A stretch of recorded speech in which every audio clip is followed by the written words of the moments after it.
তাহলে ঈশান, আমরা কি শিখেছি অঙ্কে? যখন দুটো জিনিস পরপর যোগ করা হবে সেটা সংখ্যায় বাড়বে না বাড়বে। ধরো তোমাকে এই দুটো পেয়ারা দেওয়া হবে, তোমার হাতে এখন কত পেয়ারা আছে? ওই হাত পাতো,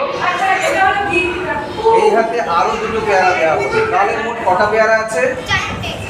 এখান থেকে যদি একটা পেয়ারা নিয়ে নি কটা পেয়ারা রইল? যদি আরো একটা পেয়ারা নিয়ে নি কটা পেয়ারা রইল?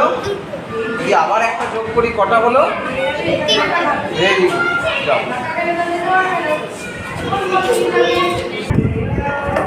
কটা দিলাম পেয়ারা? নিয়ে তোমাকে ডান হাত দাও।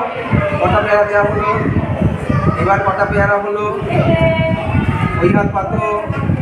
এখন কটা পেয়ারা দিলাম? দুটো দিলাম, তাহলে দুই হাত দিয়ে কত হলো? Very good. যদি তোমার থেকে একটা পেয়ারা নিলাম তাহলে কটা পেয়ারা রইল? তিনটে। যদি আমি আরো একটা পেয়ারা দিই কটা পেয়ারা হলো? আমি যদি আবার দুটো দিই কটা হলো?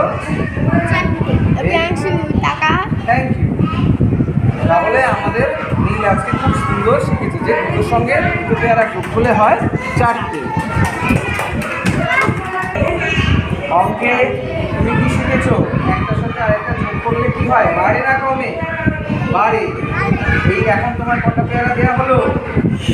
কটা পেয়ারা তোমার হাতে আছে? Very good. ওই হাত পাতো। এখন কটা পেয়ারা হলো? এই একটা এই একটা, মোট কটা হলো? এই একটা পেয়ারা এই একটা পেয়ারা, কটা হলো? দুটো মিলিয়ে কটা হলো? দুটো হলো। এই একটা আর এই একটা একসাথে করো, কটা হলো? দুটো। এখন যদি আরো দুটো দিই তোমাকে তাহলে মোট কটা হলো? মোট কটা পেয়ারা হলো? চারটে পেয়ারা। এক দুই তিন চার, দুজনের পদ আসছে। যদি আবার দুটো পেয়ারা নিয়ে নিই তাহলে কটা পেয়ারা থাকলো? দেখো তো কটা পেয়ারা আছে। রুবি আন্টিকেও দেখতে পাচ্ছি, আন্টিকেও দেখতে পাচ্ছি। ঠিক আছে, খুব ভালো হয়েছে।